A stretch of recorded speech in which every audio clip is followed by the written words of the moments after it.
Flat Yeah, Earth. because Why are you talking about flat Earth? It's the dumbest thing ever. Come on. yeah, We it all was for know we me live on as a well. spinning ball flying through an infinite space vacuum.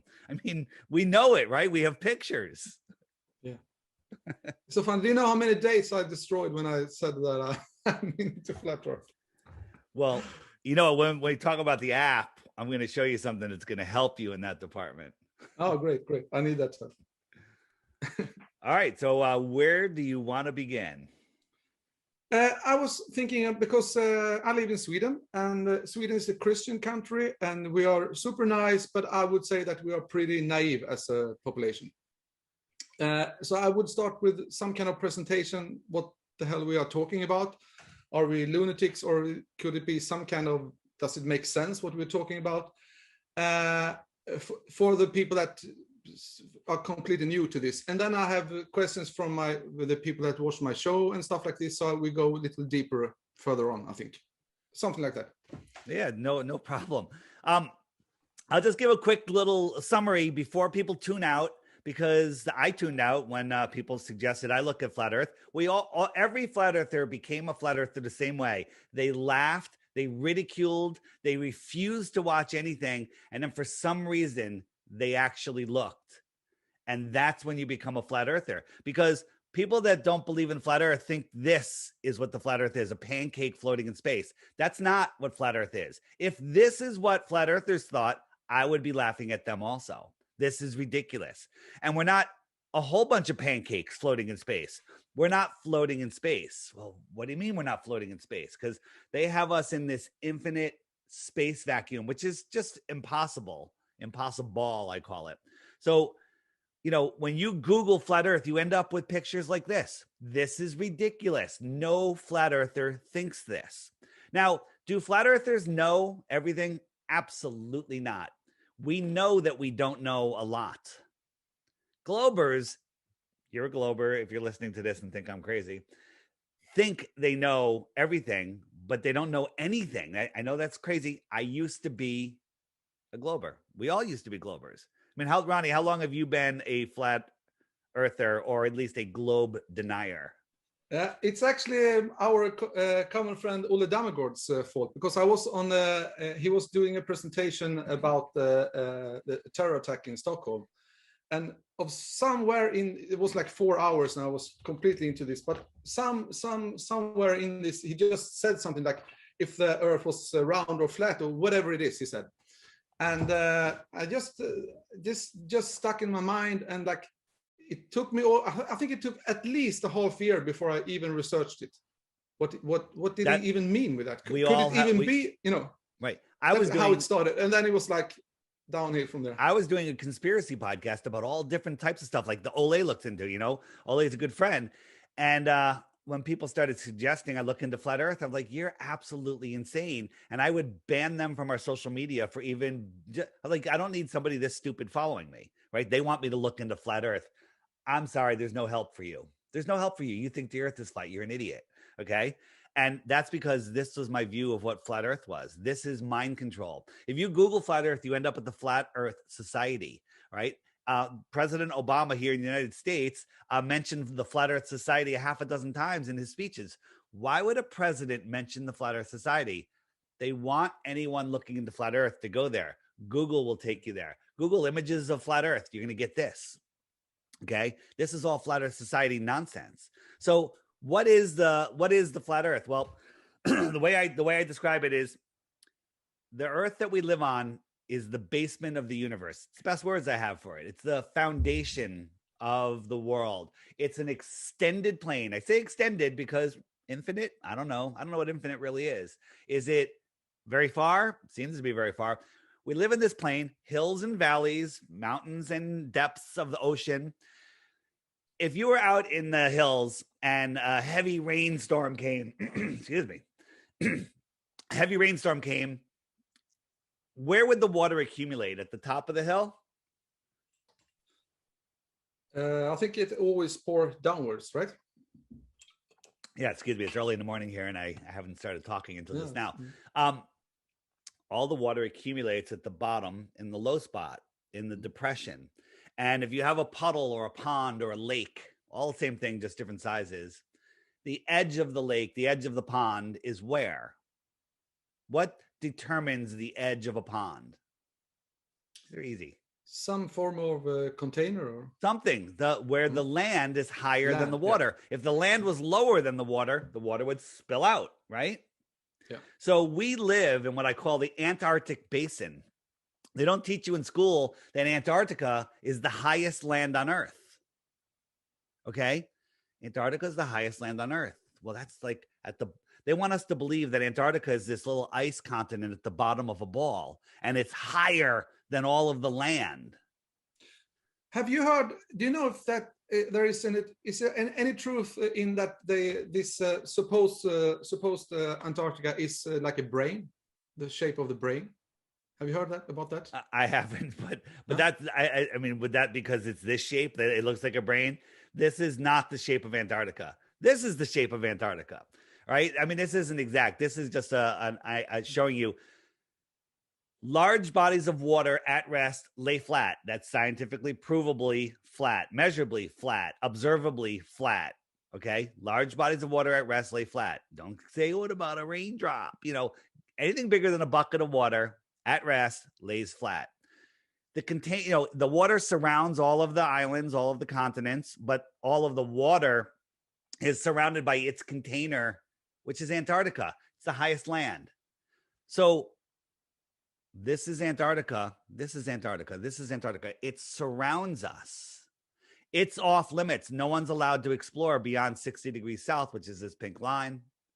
You can't even see Antarctica from there. If you want to spend $20,000, $30,000, $50,000, go there for a couple of days. Yeah, they take you to this peninsula, which is huge, bigger than some countries. And they'll show you some ice. They'll show you some penguins. But nobody's allowed to independently explore the outer space. Yeah. Outer space. Inner space. Outer space. You can come back to the penguins later on because I saw this interview you did with Owen Benjamin. It's really interesting he's really onto something about the penguins. The penguin? What did he say about the penguins? Yeah, that they promote it everywhere. And after I heard that, I started to research my own. I looked at my own VHS cassette. The old ones for my children. You have Pingu, you have Disney, you have Batman. It's everywhere. Yeah, he's really onto something there. When I heard it, I started researching it, and my God, he's completely right about it. There's essentially two videos that have convinced people not to look at the North Pole and the South Pole. One of them, I don't know if they showed it where you guys are, maybe they showed something else, but it was National Geographic about these guys that went to the North Pole with their dog sleds and everything, and it just got rougher and rougher and crevasses, and they were running out of food, and the dogs were freezing to death, and it was windy and snowy and 40 below zero, and then finally they got their GPS, and they're like 500 feet, 200 feet, we're there, and it's like cold and dark and 100 degrees below zero. And then basically that would, and then they had to get back. I'm like, how did they get back? They made it there. Now they got to go back. Like, how's that going to happen?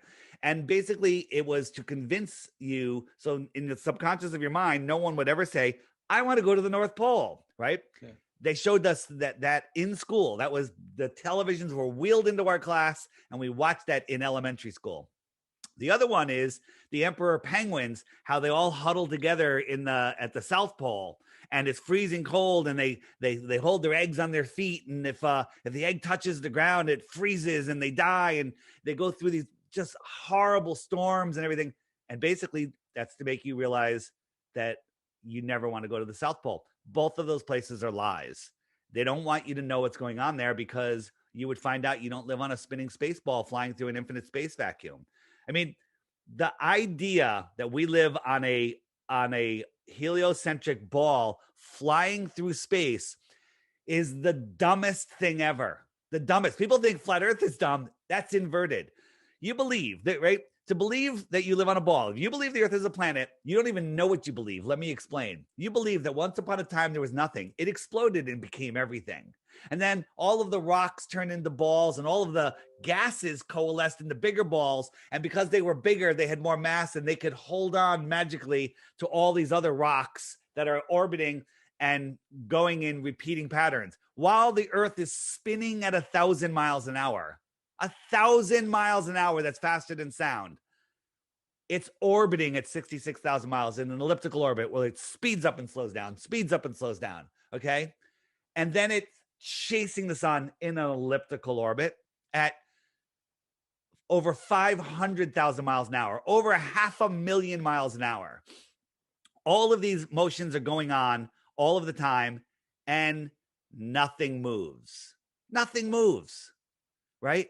Nothing. You can, I tell people, imagine, people like, well, what about I'm in an airplane? I could drink a glass of water and walk to the bathroom. Well, I say double the speed of the airplane, remove the outer shell of the airplane, and then let me know how your water and trip to the bathroom's going. Okay. Because if you live on a globe, we're not in a closed system. We're on the outside of a spinning water ball in a space vacuum, which is impossible. It's just impossible. Right. I say, get a dinner plate and fill it with water and drive down a road at 100 miles an hour, just 100 on a straight, perfectly smooth road. You might be okay. Now have the driver start turning that car just a little bit. What's going to happen to that water? Is it going to do this? No. The idea that we live on a spinning ball is the dumbest thing ever. Dumbest. And they've convinced us to trade in our common sense for nonsense from a guy in a bow tie who lies. Then they would say that everything, the atmosphere and everything is like follow along with this. But still, there's one, what do you call this, diameter or at the equator, and it's a smaller one.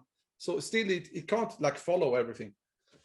Right. Well, so it doesn't make sense at all. They tell us the Earth is spinning at 1,000 miles an hour at the equator. Okay, because for you Globers out there that are defending the ball and thinking I'm crazy, how fast is the Earth spinning at the equator? I don't know. I already told you that. You probably don't even remember.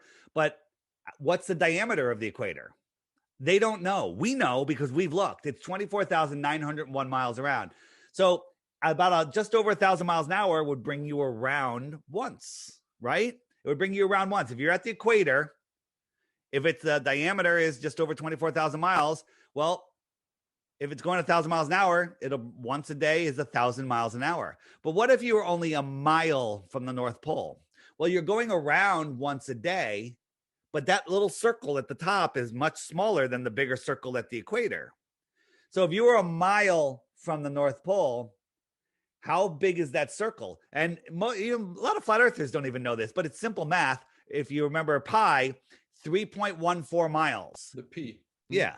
So in a day, in 24 hours, if you're a mile from the North Pole, you've only moved 3.14 miles. That's like an eighth of a mile an hour. Okay. You're going less than a mile an hour. You're barely moving. But if you're on the equator, you're going 1,000 miles an hour. Okay.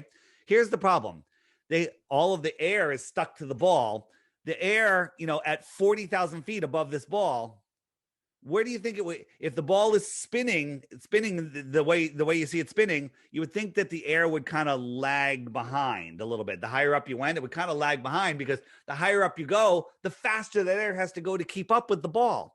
Well, at 40,000 feet, the air is outrunning the spin of the Earth. Or the non-spin of the Earth, because the Earth isn't spinning. The air is outrunning it by hundreds of miles an hour.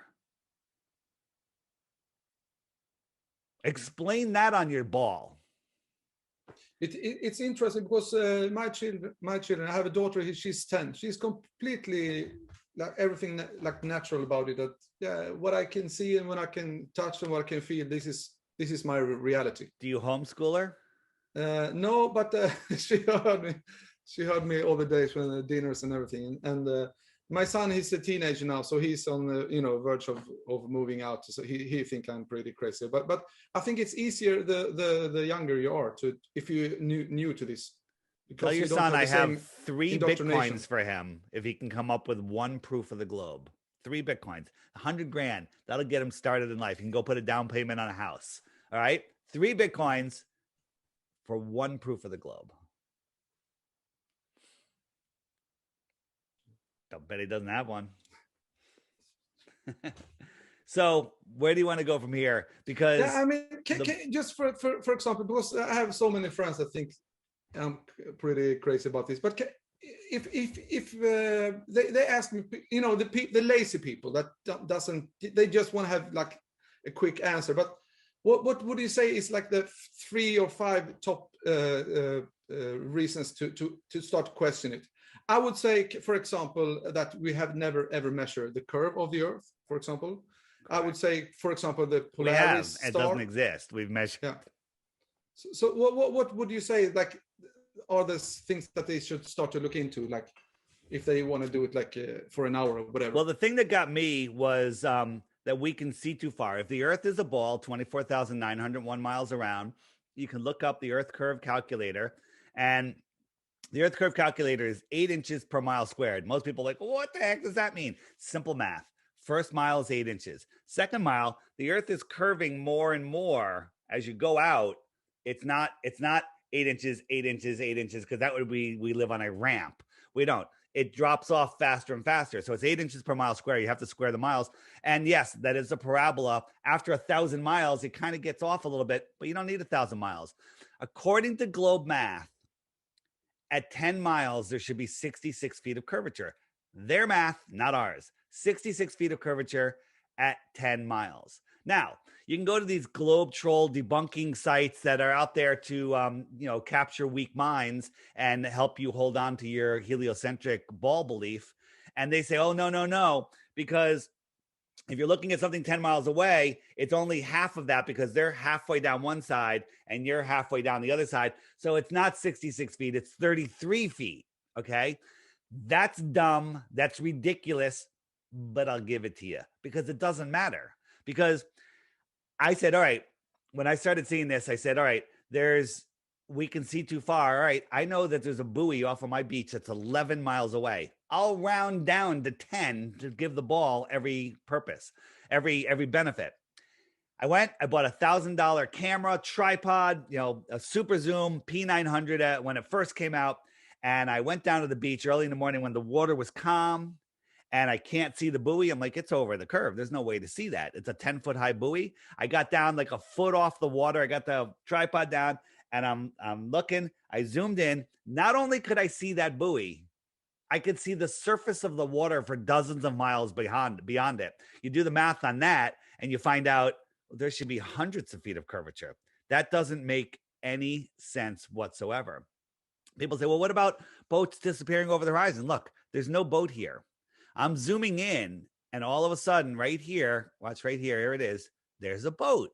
This is to do with several things: the angular resolution limits of your eyes, the wave front edge, all the perspective, all sorts of. Watch, I'm going to zoom out. It's like this boat is going away, and watch, it'll disappear from the bottom up. It's not moving. I'm not moving. I'm just zooming out. This is how your eye perceives it. The windows are gone. The boat is gone.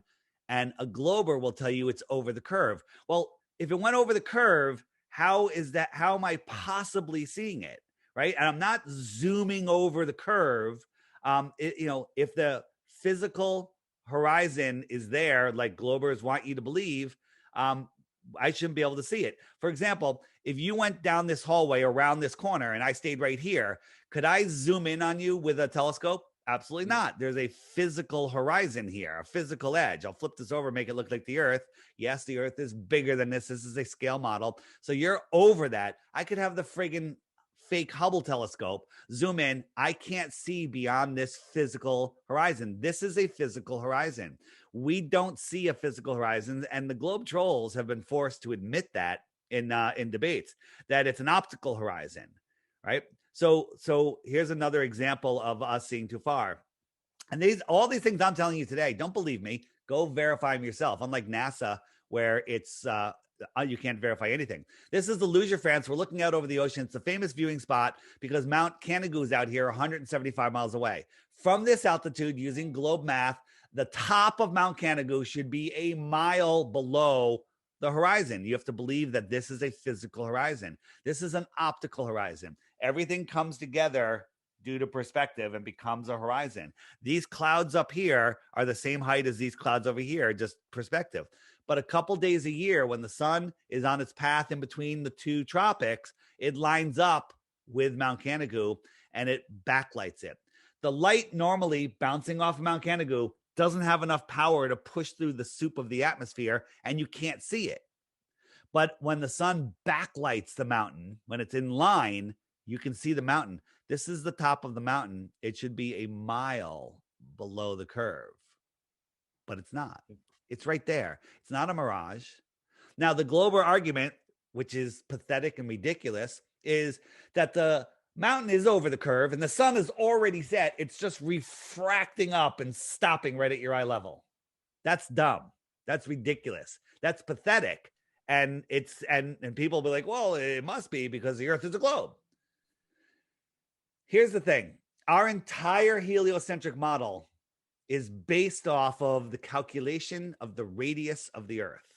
Okay, the radius of the Earth is from the center of the Earth to the surface. So my arm is the radius. It makes here's the curve of the Earth, right? The radius. Okay. The distances that we are seeing, people say, well, maybe the Earth is bigger. Well, if the Earth is bigger, then the distance to the moon, the size of the moon, the size of the planets, the distance of the planets, the distance of the sun, all of that changes. You change one variable and everything changes. So that negates us ever going to space into the moon. The distances that we can see, even without infrared, you would need a radius. Instead of the radius is 3,958 miles or something like that, less than 4,000 miles. So if the radius is less than 4,000 miles, the distances that we are seeing, if the Earth was a ball, you would need a radius of over 250,000 miles versus the presupposed 4,000. If you don't have R, the radius, no R, no sphere, no solar system, no nothing. It's all based on R, and R is a made-up number. So then we have, let's see, we have the horizon. We have that we see too far. I would say that that Polaris never moves. Would that be the top 5? Yeah, absolutely. So we're corkscrewing through space. Every year in just one direction, we're going 4.4 billion miles every year. We never go back to where we were before. But somehow all of the stars remain in the exact same position. If you here in the United States, the pyramids have a shaft that looks up and sees the North Star. But here in the United States, we have a New World Order monument that was built in 1981, I believe, called the Georgia Guidestones. Besides their New World Order nonsense that's written on them, there's a little hole that you can look through. And when you look through it, what do you think you see? You see Polaris. And if you do a little time lapse, you'll see all of the stars spinning around. How is the Earth corkscrewing through space and Polaris never moves from that hole? Never. Ever, ever, ever. And you can say, oh, well, it's so far away, that there's no parallax. Baloney, okay? Baloney, right? 4.4 billion miles a year. It's been up for 40 years. So 40 years times 4.4 billion and no parallax. Meanwhile, NASA says, oh, well, the way we figure out the size of the stars is, in June, we're on this side of the sun and we could see stars that are in line with each other. And then in January or December, when we're on the other side, we could see some parallax. You can see parallax from 186 million miles, but 4.4 billion miles a year doesn't cause any parallax. The stars never change.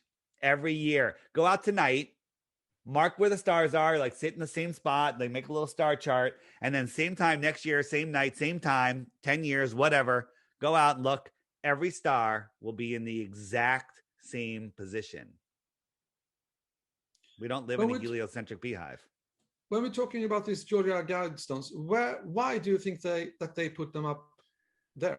Yeah, it's a monument to. So, I used to laugh at, oh my God, ancient civilizations, they were so stupid. They had to write things in stone. Well, if there's a reset, which looks like we're going into, the only thing that's going to survive is stone. All of these videos, gone. All CDs, gone. Most books, gone. Well, a lot of, maybe books are the next best thing, but written in stone. So on the Guidestones, look it up. There's in 10 or 12 different languages, there's the top 10 commandments, and one of them is never to let the earth population rise over 500 million again. 500 million? That's a half a billion. They tell us there's like 7 or 8 billion people on the earth. Never let it rise over 500 million again. What do they have in plan? You know, Do you think it's a coincidence that they raise this monument there, not far from Atlanta and CDC? it was, they didn't raise money. We're talking about the population agenda and stuff like this. It's very interesting. There's so much speculation on what it is, but when we first discovered the guidestones, I mean, we've heard about them for years.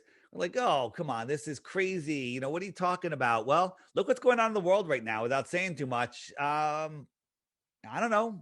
We might be on target for that number. Who knows? Oh, that's really interesting. I said before that Sweden is a Christian country. Yeah. And I have a friend, we talk about this for hours per day because it's so interesting. And I'm not a Christian person in a traditional way or something, but I find it extremely interesting to hear the views of Christians and how, because I can relate to a lot of stuff that they say from the flat earth perspective, sort of. And this is a question from one of my viewers of my channel. Could it be, because since when you have been doing this for a couple of years that I have done now, and you start to see pattern how they work, how they take photos or something, the truth, and they kind of reverse it, or what is called this reversed or invert. Could it be that religion is the biggest form of controlled opposition to hide that there is actually some kind of intelligent design? I think that all religions there's a good side and a bad side to them, but they've pigeonholed people, and they're grouping them and separating them. They want us separated. In the 1800s, everyone thought it was the Wild West and craziness. No, it was an advanced civilization called Tartaria, a worldwide united civilization. But then in the 1800s, at some point, some cataclysm happened. If you looked into mud floods and Tartaria, it's mind-blowing stuff. And the world was repopulated. Everything was erased. The reset happened. And here we are. And our history, all of it is a lie.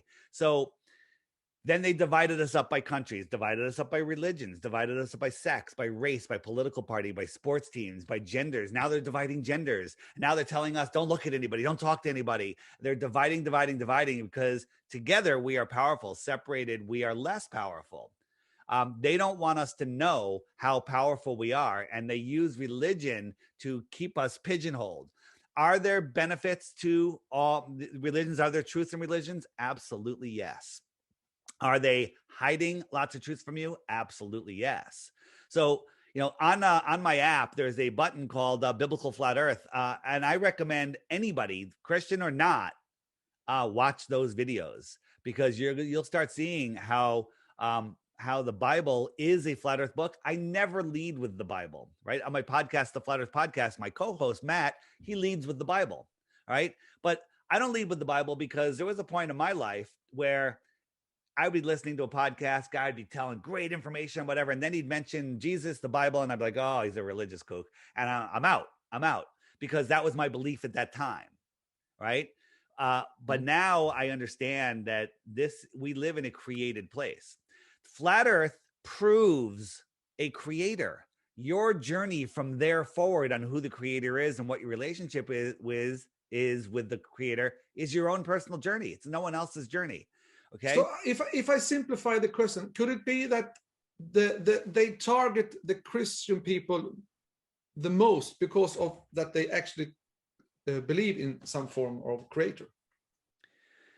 Well, I didn't believe in a creator, and then it's not about belief. Belief is the enemy of knowing, right? There's a verse in the Bible that says, basically paraphrasing, it says, once you see my creation, the earth, there'll be no denying my existence. Okay. Once you see the creator, there's no denying me. The people, and I use the word people loosely, that are running this place, they hate God. They don't want you to know that there's a creator. They don't want you in a situation where you can't deny the creator. So they put you in a infinite space vacuum in a random universe where you evolve from pond scum. Okay, that's ridiculous, right? They've programmed us into believing, just such nonsense and denying the creator.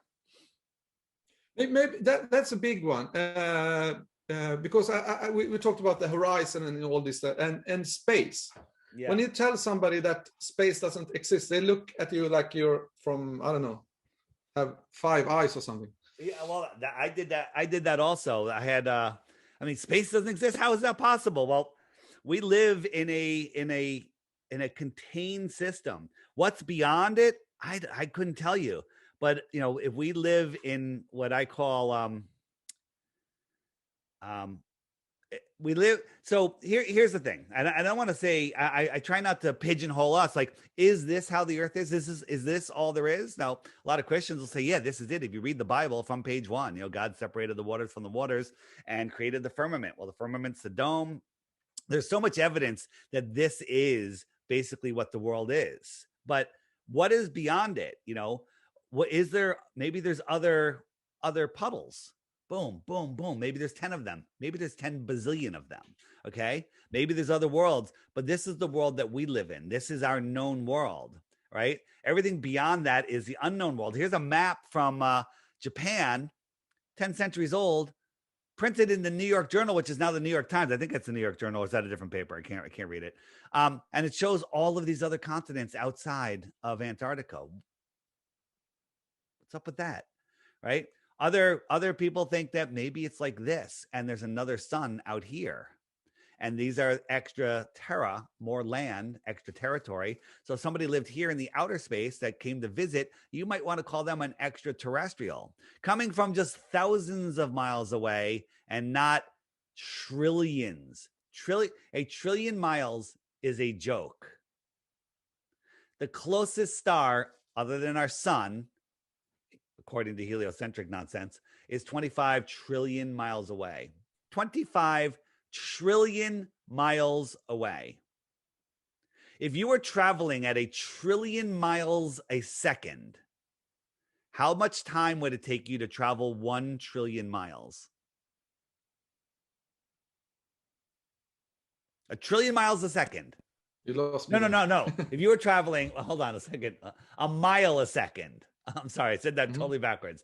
If you were traveling a mile a second, that's pretty damn fast. A mile a second.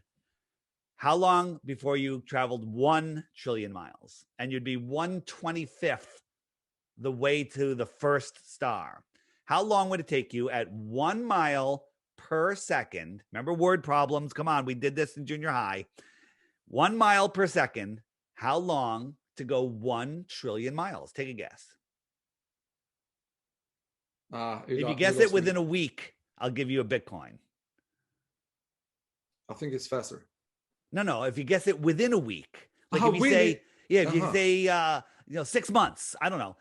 How long to go 1 trillion miles if you're going a mile a second, which is super fast. How long? Take a guess. Come on. Win a Bitcoin. I have no idea.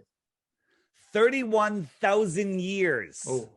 Okay. If you were traveling a mile a second, 31,000 years later, you would be 1/25th the way to the supposed closest star. Is that ridiculous? It seems like it seems like a pattern. Yeah, of course. Say yes. Math, yeah. But it's like you lost me there for the mathematics for a second. Wait, before you answer that, let me just say something. The math that I am going to throw at you guys today is the simplest math ever, but they've taught us not to think. They've taught us to memorize nonsense. The shit sorry for swearing, that they taught us in school is ridiculous. It's not learning. If I'm walking 10 feet a second or running, that's pretty fast. In a minute, I would go, well, there's 60 seconds in a minute. 60 times 10 is 600. You can do the math. It's the same thing. A mile a second times a minute. Well, that would be 60 miles because I'm going a mile a second. Easy. Yeah, that's, Right? How long for a trillion? 1 trillion seconds is 31,000 years.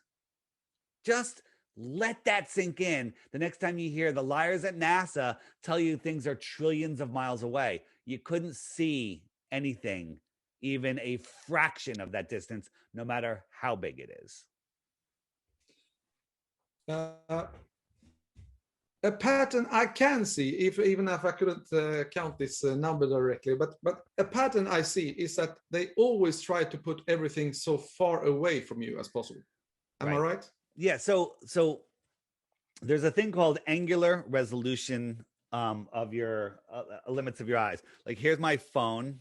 Where's my phone? Right here. It's filling the whole screen. Why is it getting smaller? Why is it getting smaller? Due to perspective? It's due to perspective. As things go away, they get smaller. So if you look at our sun, if it was right next to the earth, it would fill the whole sky. Move it 93 million miles away. Bet you didn't know that. That's how far the sun was. 93 million miles away. Not you. I'm talking to your audience. It becomes the size of a coin held at arm's length. Wow, that shrank a lot in that distance. If I doubled the distance, how much smaller would it get? A lot smaller, but some people say, well, it would be half as small. Okay. Well, now it's the size of a dime, right? And if you doubled the distance again, it would be even smaller. And you just keep doing that. There's a point where its angular size gets so small, you can't see it. Like if I was holding a human hair right here, you probably couldn't see it because its angular thickness is too small. So if we made the sun 24 times farther than it is, it would be way too small to see. Scientifically provable that you could not see the sun 24 times farther than it is. Probably 3 times farther, but I'm going to say 24 times farther because that's 3 light hours. The distance light travels in 3 hours. Okay. Polaris, the North Star, which we were just talking about, they say it's 46 times bigger. Well, 46 times bigger. So we can do the same math. 46 times farther than 3 light hours is rounding up 6 light days. What's a light day? The distance light travels in 6 days, in a day. So 6 light days away. If Polaris was 46 times bigger than our sun and it was 6 light days away, scientifically provably, you could not see it. Do you know how far they tell us Polaris is? 433 light years away. Oh. And you think that you can see that with your eyes? Well, you're not seeing it because it was there you're seeing the light that's been traveling for, billions of years. Baloney, but nonsense. Light doesn't travel forever. The angular size got too small at just 6 light days away, and then subtract 6 light days from the 433 years of distance, and then you realize you're listening to nonsense. You've traded in your common sense to a guy in a bow tie who lies. So when I talk at a dinner with my mother about this, and she's Christian, I would say. She's taking this quite maybe you're right, maybe it's flat. But then she would ask me, so what is the reason for it to hide it? Yeah, the reason, and Christian, this is a good one for Christians. The reason is they want you to believe that you are insignificant, that you are flying through an infinite space vacuum in a, at best, distant God expanded universe, or no God. Right? That everything happened by accident. That's what they want you to believe. When the truth of the matter is, you are at the center of creation, at God's creation. You are a piece of God. We are here having an experience with our soul, which I believe is a spark of God within us. We all have God within us. And our goal here on earth is to maintain control of our soul and to be good to others. Don't break natural law. Don't steal. Don't kill anybody. Don't invade their freedom. And that's it. And maintain control of your soul. But many people will sell their souls for, fame and fortune or whatever. And they become nihilistic, and they just become not in honor of this creation. They just come out for, for themselves. If everybody took care of the person to their left, the world would be a whole different place, right? They don't want you to know that. So why the lie? They're hiding free energy, hiding the creator, hiding your spirituality, hiding more land, hiding more resources, hiding scientific knowledge of what's in Antarctica, hiding that you are at the center of the universe, hiding that you are special. Take your pick. That one is really interesting. Yeah. I mean, there's more hiding more land. Think about it. There's a story called the Iron Republic. And it's a story about basically some senator took a boat, when he retired and found an opening in Antarctica and ended up in the outer space, lost at sea. And then he came across this land and found a civilization there, and it was advanced. This is in the late 1800s. It was written in, I think, in 1901 or somewhere around there.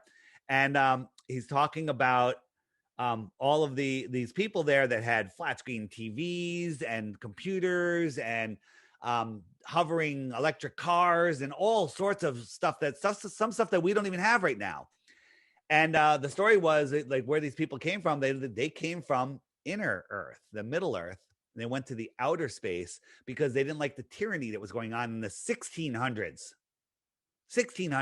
And so they moved out away from the tyranny. Well, the people that were left here that know the truth of this world, they lied to us, and they have us trapped here, trapped in our own minds, trapped on a spinning ball. The spinning ball is a prison for your mind. Yeah. So let's say that we have some people now that start to investigate about the flat Earth, and they maybe see that it's at least worth checking out. Yeah. And they see that the reason why they hide it, or at least what could be the reason.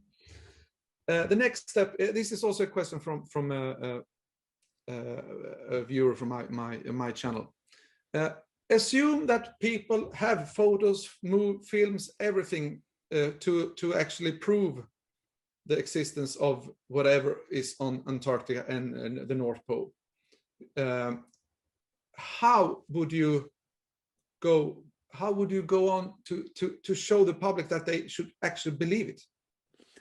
How would the people react to politics, open up Antarctica science, to exploration? If you want to prove the Earth is a globe, science is like, if they talked about it in Congress here, how can we stop this information? And they use flat Earth as an example.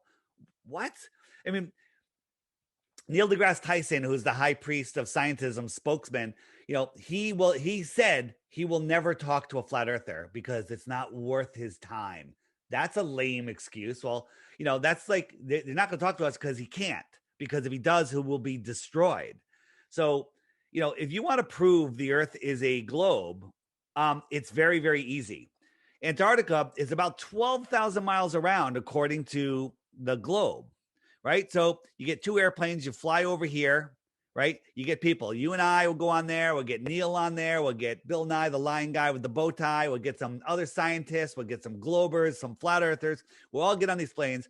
You fly about 1,000 feet in the air and just follow the coast. So everybody can look out the left window and see the coast. And get the other plane, fly this way. Everyone can look out the window and see the coast. Plane flies about 500 miles an hour, 550 miles an hour. About 9 hours later, about 6,000, 6,500 miles later, both planes should meet over here. Game over. Earth is a globe. Okay? Not going to happen because it can't be done. Because the last person to try to do that was Captain Cook. He went 60 to 70,000 miles on his journey around, because remember, the equator's right here, right? And the equator is only 24,000 miles around. On a ball, it should get smaller and smaller and smaller as you go out, but it doesn't. It's bigger. Many accounts of ships go, every day they're out of reckoning by 20, 30 miles. They're like, how the heck? They're measuring and they're like, wait a minute, we're not where we're supposed to be. It's because they're going a greater distance. The only way to really check where you're going is GPS or measuring on land. And, what land are you going to measure on out here? And GPS is run by the liars at NASA. You mentioned before about this Tartaria, for people that don't know what that is. But you said it was some kind of civilization, and we were like united, sort of. If you explain there it was short, an advanced civilization worldwide. I mean, you look, everyone's familiar with the pyramids at Giza, but there's pyramids in China all over the world, and they're all lined up the same way. They're all on these ley lines. It's amazing. There's all this architecture all over the world that we can't figure out how they built it. It's way beyond what we can do today, but it's worldwide. In the middle of the Amazon, there's cities buried in the Amazon. Cities at the bottom of the ocean? What's going on? What aren't they telling us? There's buildings. Go look at like the Taj Mahal and all these other buildings. There's buildings that were supposedly built when people had horses and buggies, right? With our world's biggest cranes and our best craftsmen, we couldn't build the stuff that they built back with when they supposedly had horse and buggies. I mean, all these Capitol buildings and stuff like this in the States. When do you think that they built it? How old are they?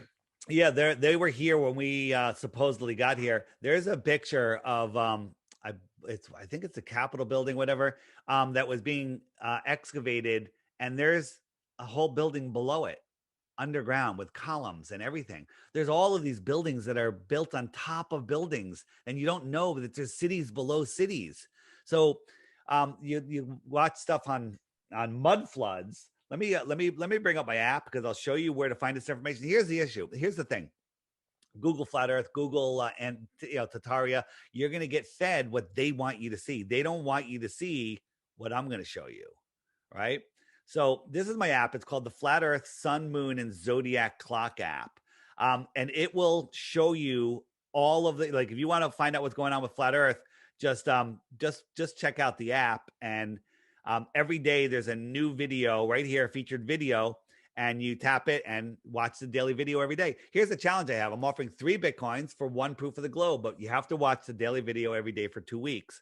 And at the end of that 2 weeks, you should know that the Earth is a globe. I mean, it's flat, but if you still think it's a globe, hit the question mark button, and up comes all the questions you're going to ask. What about seasons? What about eclipses? Why the lie? If you click why the lie, great one. Up comes a playlist that they don't want you to see. These videos will show you why the lie and how it's flat and everything else. They don't want you to see that stuff. You might be able to find it online, but it'll probably take you 500 hours to maybe find 2 or 3 hours of good content. If you hit the web button, the middle button there, up comes more resources. One of the greatest videos right now that's out is this series here, The Lost History of Flat Earth. It's on. I just watched it, and I can honestly say that is probably the best series I ever seen in my life. And listen, when people sent it to me, a couple people sent it to me before I saw it, and I'm like, oh, 5-hour video? Are you kidding me? I have a hard time. I was like, right now, like, I'll watch long videos because I'm already in, but before, I'm like, get out of here. My YouTube channel, DITRH, right here, is all my videos are under 5 minutes, or most of them under 2 or 3 minutes. And it's because I understand how hard it is to get people to watch something. Oh, I'll watch a 2-minute video, and you watch my video, and then you watch another one, then you watch another one, then you're addicted. But I said, all right, this 5-hour one, it's 7 parts. I said, I'll just watch it 1 chapter at a time. And I watched 10 minutes, and I'm like, wait a minute. And I just kept going. And then I watched another 10 minutes, and then I watched the whole thing. And then I watched it 4 more times. Okay. Yeah, exactly the same for me. It was so much information. I just start from the beginning again. Yeah. Directly. Yeah. It's and normally I watch stuff at double speed. I watch this one at regular speed. Okay. Right. So tons of stuff there. Bottom right, mud floods, Tartaria, right? This is a picture right here of the Transcontinental Railroad. It wasn't built. It was excavated. It was here before we got here. Okay. There is so much stuff in there. It will blow your mind. If you click that button, just bring food and water and call your boss. Tell him you're not coming in for a couple weeks. All right. Tons of information. Our interview will be right up here under interviews. I was talking about the book, the Iron Republic. Great resource to find books in here. The Iron Republic. Another thing we'll get into is the emergency landings. There was just I just have to say, when you show this, because I was searching for this Iron Republic before, and when I see this submarine on, that makes me that really got my attention, because my grandfather came from after the Second World War from Poland with a submarine to Sweden. Yeah. So the Iron Republic, it's a great book. You can also listen to it's read online on if you can probably find it on YouTube yourself, but it's linked in the app. Great book. And I recommend people that are, if you're into this, if you're awake to this, start buying books, because I don't know how long the internet's going to be here with access. So books are going to be the way that we pass on knowledge.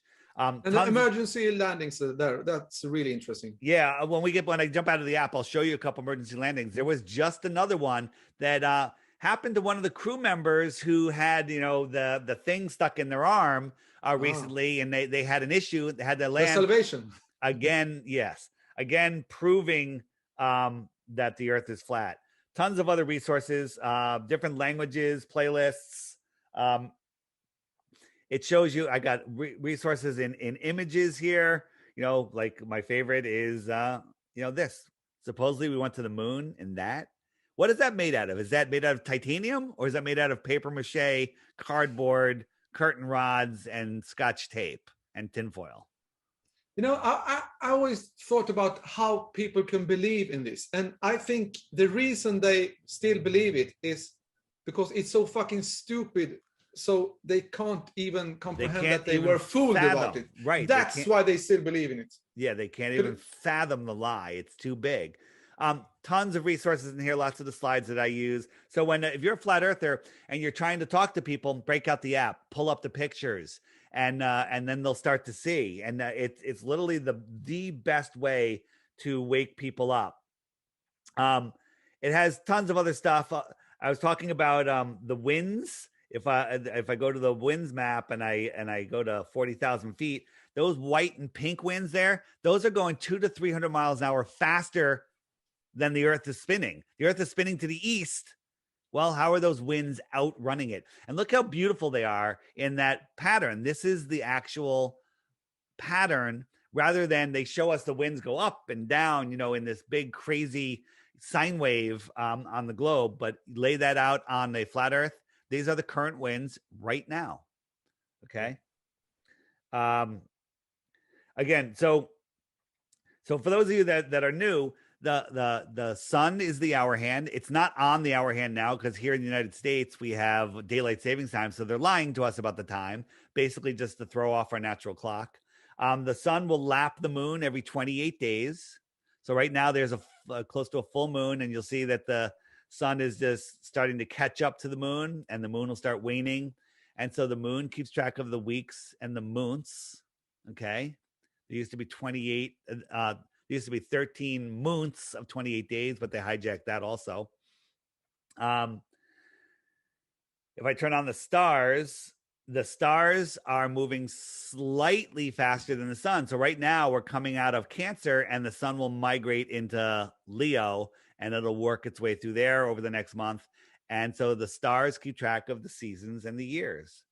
And the seasons happen. We have our summer when the sun is here over the Tropic of Cancer. Now it's on its way back out to the Tropic of Capricorn. So we're here in the Arctic region, and the sun, what is the sun doing if you're in the middle? If you're in the middle in the Arctic, what's the sun doing? It's arcing around you, right?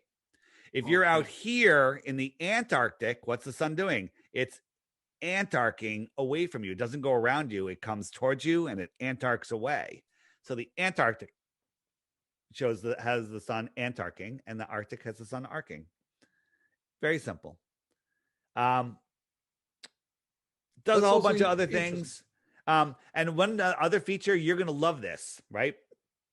How many flat earthers do you have near you? How many people do you know in your local area that are flat earthers? I plan to tell you, just the people that start to ask questions since we did the first episode, I would say it's at least 20, I don't know, 25 people or something in my near, friend zone. In the next week or two, I'm releasing a new feature on the app, which is I call it Meet Flat Earthers. And basically, you hit the button, up comes the Google map. It shows you where all the people that have the app are. Now, wait a minute. That's Cool. surveillance. Or it's a personal, you can turn it off and then you're gone and everyone else is gone. No problem. You can turn it on and say, city center me. Just put my dot in the center of whatever city I'm in. Don't show them exactly where I am. That's fine if you're paranoid. Just because you're paranoid doesn't mean they're not watching you. So it'll put you at the city center, or you can say, show my exact location. So let's say I'm out and about. Let's say I come to Sweden and I'm by myself. I'm backpacking around. And I was like, you know what? I want to go to the local pub. I could turn on my app and go, there's 2 flat earthers over in the so-and-so pub. And I can go in and I could tap their dot and I can message them. It's like, hey, I'm the guy with the gray hat on at the end of the bar. I'd love to say hi. Come over and say hello. Bam, done. Right? Right. Now, this feature is going to have babies born, right? People are going to meet, people are going to fall in love, and people are going to have babies. And so, by the way, the first person that has a baby because of that feature has to name their kid the Flat Earth, Sun, Moon, and Zodiac Clock app. I'm sorry, but that's the rule. Great. A more philosophical, personal question. Since I became what just commonly known as a flat earther, I don't even know what I am, because my world is like shattered every week with new information. But you can call yourself a true earther or a ball denier, because guess what?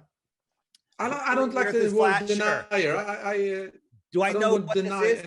We might live in this toroidal field where we're on a flat plane in the middle of a toroidal field. That makes a lot of sense to me. It might be what I call a physical simulation. I don't know. But in the physical world that we're in, with the physical tools that we have, we can measure it's flat and it does not move. So yeah, I'm a flat earther. The thing that happened to me is that, the quality of my life has improved so much. It's huge. Beyond. It's beyond. It's almost that I think that could it even be this? Is it something You're else? Resonating that is with truth. How big it is for me. Yeah. You're resonating with truth. They've done everything. This is all about vibration and resonance and everything. We are part of the earth. We are connected to the earth. We're not like, if you believe, your beliefs create your reality. If you believe you're on an infinite tiny speck flying through an infinite universe, lost out of control, where an asteroid could take you at any moment, well, your energy is all over the place and you're wasting your energy. Then when you know you are at the center of creation, you are part of this earth, that you have a piece of God within you, you're honoring the creation, and your vibration rises. Just go outside for a moment. Go outside, or inside, doesn't matter. And sit down and meditate for a second. And then imagine all of these motions. You're spinning at 1,000 miles an hour, orbiting, speeding up and slowing down. You're chasing the sun, and that entire system's moving sideways at, over 1 million miles per hour. Imagine all that stuff. You're going to feel dizzy. You're not going to be able to think. Your mind's going to be all over the place. Then clear that off, get a drink of water, go out and say, okay, I am at the foundation of the world. I am at the center of the world. I am, this is what I want. I am on the foundation of the earth. It does not move. All of the luminaries in the sky are circling in perfect order above me. And that you're on this solid foundation, and then you'll feel your energy that will rise. Your energy will rise, will start lifting, and you'll start feeling better, and you'll start being centered, and your thoughts will start working. Everything starts working. When I discovered the earth was flat, my life was pretty good. It's so much better right now. I also had what I thought was the American dream. I, went to college. I worked in corporate America. I left corporate America. I started my own company. I was making fantastic money, had lots of free time. I was like, I've got it all. I've got a good girl. I got kids. I got everything. All is well. And then I walked away from it all to talk to people like you about this, right? In these crazy times we're in, there's so many people that are like, oh my God, the world's horrible. It's only because they think the world is horrible. The only problem in the world is in your imagination, right? The only control these governments control, ment is the mind.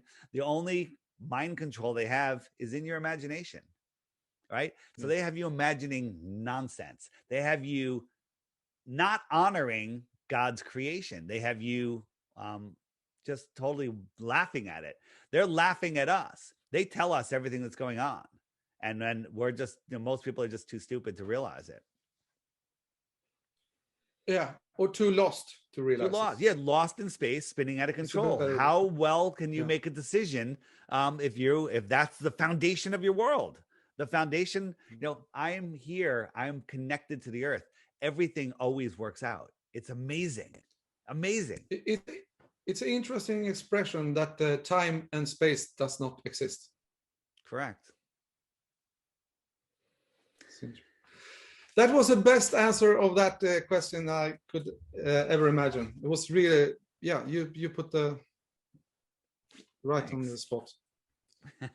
David, I'm so honored to have you for the second time here, and I got some more answer, and I'm even a little more happier and even more educated after this hour. Yeah, people say, "Oh, he's just here trying to sell an app." If you knew the money I was making at my old job, this isn't about money. I walked away. I left bags of money on the table. That's fine. This is about waking up the world. We're making a difference in this world. In all of the craziness that's going on right now, if you don't know who you are, where you are, what you are, or the power that you have, you're giving away your God-given gift. And so, I woke people up to many other deceptions in this world, and they just go right back to sleep. You wake someone up to this, look at you. You can't stop thinking about this. When's the last day you have not thought about flat Earth? Oh, I don't know. But there will be no day. There will be no day ever. So just get used to it. And one very interesting thing is that even if my children hate what I talk about, at the dinner table, they at the same how do you say this in even if they hate what I'm talking about flat Earth, they actually see that I'm a happier father today than I was before. Which affect them as well. So it's really interesting. You can do fun things with kids. Like what motivates your kid? Like, does he? I don't know how old your kids are. Like, does he need a car? Does he want a toy? Does he want money? Just offer them these things for a proof of the globe. Just say, hey, proof. You think the Earth is a globe? Show me one, and I'll buy you a car. Right? You can offer them anything because there are none. There's none. Right? For your listeners only, I'm offering 100 Bitcoins. Okay? 100 for one proof of the globe. Okay? I don't want to make the offer so big, like, oh, that's never going to happen. Whatever you want, just prove the globe. It's not going to happen. It's not going to happen. And as you said it perfectly. Your life is so much better when you understand where you are, when you understand, what this place is. All of this tyranny will be over tomorrow. It's like a piece. Everything feels, imagine even problem is getting smaller, Imagine if this video goes viral and 7 billion people watch it tomorrow. 7 billion, right? The whole world watches it, okay? I don't even believe there's 7 billion people, but whatever. And everyone goes, all right, you know what? They're right. Government is nonsense. We're going to ignore the government. And the government comes out, everybody must do the following. And everyone's like, ha, it's over. They're done. They're finished. They have no power. There's nothing. If we don't listen to them and do what they say, they have no power. If everyone would just wake the F up, take back your power, live your life, help the person on your left or the right, okay? And the world would be an amazing place. Tataria would reemerge. My last quick question: how fast is this happening now? Because if I just compare our first show to the second show, it's like just in my friend zone. There's like so many people waking up to it. The Globers will tell you flat Earth is dying. You look at the Google searches; they've gone way down. Well, that's because they've changed the algorithm. They don't want you finding it, right? It's ridiculous. So how fast is it waking up? People are waking up so fast. We're having conferences. We're having a conference here in South Carolina in October. It's called Flattoberfest. It's going to be amazing. More and more people come every time. And this app, Friend Finder, really going to show people. And then you know what happens when you bring two flat earthers together? They make more flat earthers. They bring their friends in. Okay, they get married. They make flat earthers. Actually, make them. Okay, they do all sorts of stuff. So this is getting to the tipping point, and the elite are going to try to flip the table over to stop it. They're going to try to stop any awakening. We're going into what they call the Great Reset. And it doesn't have to happen if people wake up. They can't do it without us letting them do it with our minds. So just say no to everything. That's all you can do. Well, what can I do? Guess what you can do? You can say no and live your life. Do it. So it's afternoon, Friday afternoon here in Sweden. I'm gonna go out and enjoy the rest of the day in a way I wouldn't do without people like you, David. All right, that's definitely. And if you watch the mud flood stuff and the Tataria stuff, and watch John Levy, another great channel, JONLEVI, you'll never be able to walk in nature again without going, oh my God, look at that. Wow, I thought those were just rocks. Oh my God, right? Yeah. The world is not what you think it is. The rabbit hole is so deep that it's amazing. So yeah, everything with a trees and North Pole. And check out my app. If you're a flat earther, share the app with your friends, family, strangers, share it with everybody, buy it for them, give it to them, just send it to them, whatever you can do to help them wake up, because having awake people around you is the most powerful thing. And if everybody just did that in a month, the whole world would be awake. Okay. So that makes a difference. You can find me at the flatearthpodcast.com. We haven't been doing a lot of episodes, but if you haven't heard them, you're looking for some audio, the Flat Earth Podcast on iTunes, SoundCloud, and my YouTube channel, which is linked in the app, DITRH, just the initials for Deep Inside the Rabbit Hole. Lots of short videos there. But the best way is the Flat Earth, Sun, Moon, and Zodiac Clock app. Be careful on Android. There's a knockoff by the same name. I think it's free, or maybe it's $2. Don't send me an email telling me my app sucks, because that's not my app. Mine is by Blue Water Bay. You can just scan this barcode, or you can just go to the flatearthpodcast.com. The link is there. It's the highest rated app in Android store and the App Store. You need an iPhone 6.6 or better, or an iPad, and you need Android 8.0 or higher. Don't email me yet when you see this, looking for the Flat Earth Friend Finder feature that's coming in 1 or 2 weeks. So if I will not be able to make a baby with this name you said, at least I think you should have a Vice beer or something named after you. I'll take it. Yeah. There you go. All right. What else? Anything else? No, I'm super happy with this, and I'm gonna upload this directly so everybody can see this this weekend. All right. Fantastic. Thank you very much, David. All right, man. Until next Thanks. time. See ya. Bye. Thanks. Bye.